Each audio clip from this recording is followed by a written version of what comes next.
Hi, everyone. Happy days to you, whatever day you may be watching this, whatever time, and wherever you live. My name is Allie, and Heart and Soul Connected is my channel where I have live shows on readings, shows with other people that I collaborate with every week or every other week. Lots and lots of interesting content. And if you are interested in being highlighted as well, let me know because I've been doing that for almost 5 years. I love bringing in new people and bringing new people to my community. So thank you very much for listening. And if you like this, please like and subscribe to my channel. It helps. And right after the show is over into the notes, it helps my algorithm, gets me out there for people who may need to hear my message. So today we're going to talk about innovative thinking, the visionary's journey. How many times have you seen something and thought, oh, I thought the same thing. I was thinking of doing that thing. That thing is really important. Or look at somebody made this, or somebody came up with this idea, and that's a wonder. Why didn't I think of that? So that's what we're going to talk a little bit about today. That and also the magic of spirituality and finding your place in the spiritual community is always nice. There's a lot of people out there that are visionaries and they lead the way, but that doesn't mean that you can't be one either. So learn how to think outside the box, challenge your status quo, and bring some groundbreaking ideas to life, whether you are an artist or a channel content provider. If you're somebody that is interested in learning about a new skill, whether it be knitting or reading the tarot, whatever it is, innovation is always wonderful and necessary in order for us to keep continuing to grow and to make a meaningful impact. So innovative thinking is more than just a buzzword. We probably have heard it more now than we've ever heard of it before. But what is important is it's a crucial skill for anyone that wants to make a significant impact in the rapidly changing landscape of our times. We are in immediate times here. We would never have imagined in the last century that we would be talking with people in real time in another part of the world via Zoom, via FaceTime, or via YouTube, whatever it is. We have the ability also to travel a lot faster than we used to. We have a lot of abilities that we never thought we would have. And that's only going to continue. But we have to keep up our innovative thinking to meet the needs of the society in which we live. As we navigate through technological advances and shifting global dynamic, the ability to think outside the box and envision new possibilities is what will set you apart from the rest. And don't put pressure on yourself. Simply write down the ideas that you have so that you can bring those to the forefront when your time is nigh. It's about challenging the status quo, questioning norms, daring to dream very big. Many of us tend to struggle to break free from conventional thinking. And there was a period of time where I want to say it was around 2000 where thinking outside of the box was coming out of everybody's mouth all the time. And it almost got irritating because it was like, okay, let's find another word for this. Even though thinking outside the box is exactly what it is. We have this, all of us have our own little boxes, our own little information. And we are the ones through our education, through our culture, through our friends, through our interests, develop this into a group of schemas about the way we feel about something and how things need to be done. They don't always have to be done that way, though. They can, that's how great ideas formulate. So if somebody immediately poo-poos your idea, say, okay, well, that's your deal. This is my deal. Don't let anybody take away what your innovative thinking ideas are. It's very important to remember that. We're usually, cautioned or conditioned to follow established patterns. Many people don't want to have any kind of risk. Many people are against change. They have this fear about it because it's something that they're not used to experiencing. It can lead us to a comfort zone that's limiting, but it is, quote, safe, if there is such a thing. Stagnation is a silent killer, though, of our growth, both personally, professionally, emotionally, hobby-wise. When we stop challenging ourselves, we not only miss the opportunity, but it also becomes irrelevant in a fast-paced world. Sometimes I trip over my words. I'm sorry. The comfort zone can masquerade as stability, but it's really quite a facade. It's not what it appears to be. Beneath it, the currents of change are still flowing, and those who are not swimming with them can get left behind. So consider this to be a challenge to you. What is it that you've always wanted to do, but you were afraid to do it? And start small and bring it, bring it, bring it. Make it bigger, make it bigger. Learn something new. Maybe learn a new language. Maybe learn how to drive a standard style shift in a car. Maybe get a bicycle and start being a bicycling person. It doesn't have to be physical, though. It can be spiritual, it can be mental, it can be emotional. It's something that you're investing your time in, and you want to reap the rewards from what it is that you are doing. Many people won't start something new because of fear of failure, but by implementing the idea that, oh, this could fail, we set ourselves up for that. And then we can say, yeah, see, I knew it. I just knew it. We don't want to be wrong. We want to be right. So it's natural to fear the unknown, especially when it involves potential failure. A lot of people have that happen when they're opening a new business, and it takes 4 or 5 years to get going, and sometimes the go is slow and it takes time to develop. But failure isn't the end. It's a stepping stone to success. It's learning from what didn't work in order to find what does work. Every great innovator has gotten setbacks along the way. The key is not to fear failure, but to learn from it, to dissect it, to understand what it can teach you.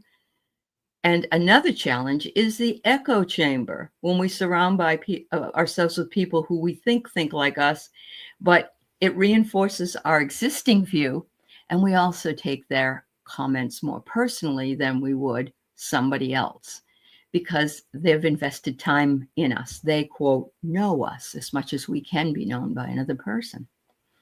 So the impact of not overcoming these challenges is profound, because we miss out on our personal growth, and our professional lives can be kind of stale and unproductive.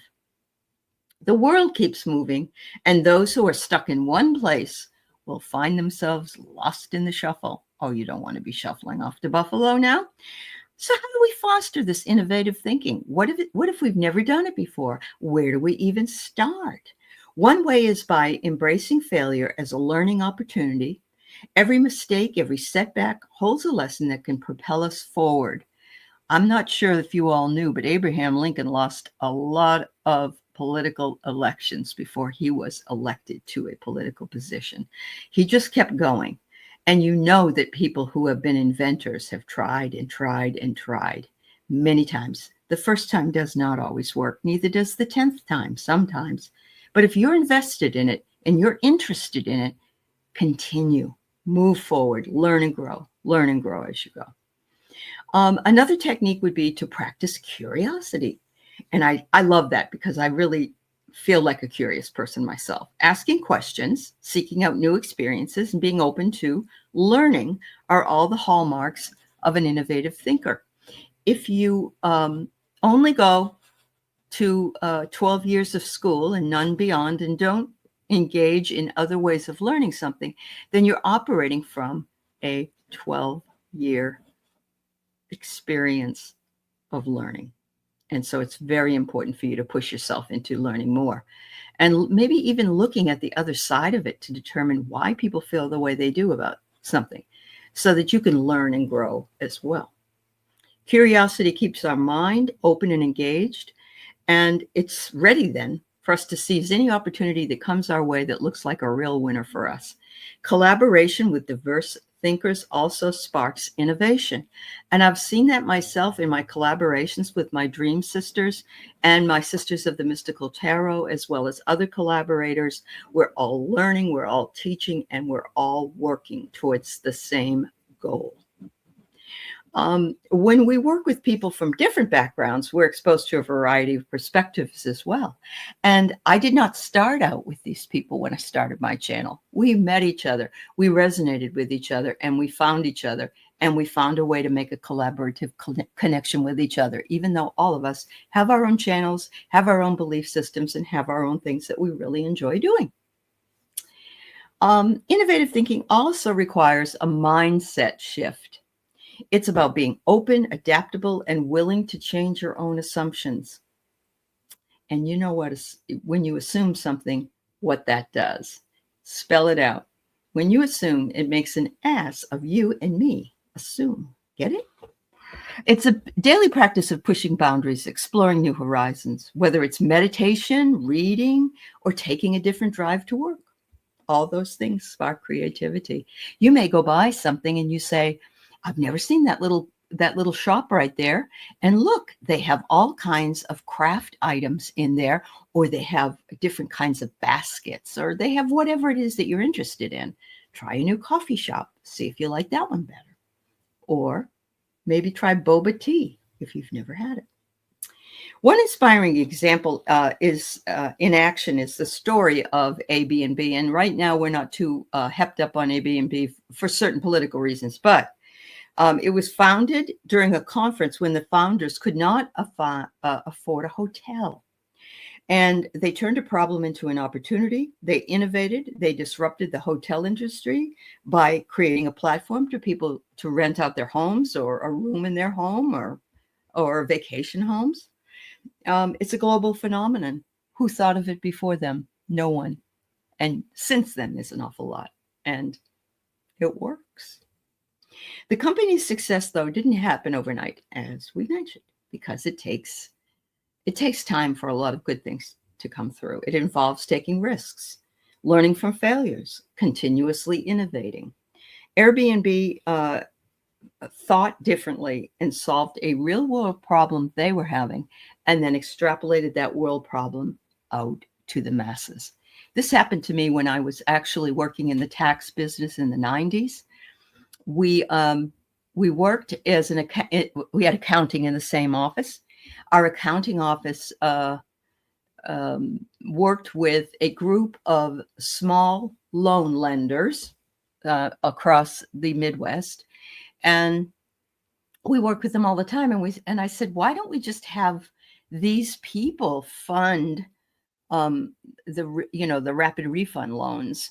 And then when we get the monies, we can pay them off. They can make a profit and we make a profit, and it's all really well. No, that would never work, I was told. Absolutely not. Nope. Doesn't work. Closed thinking.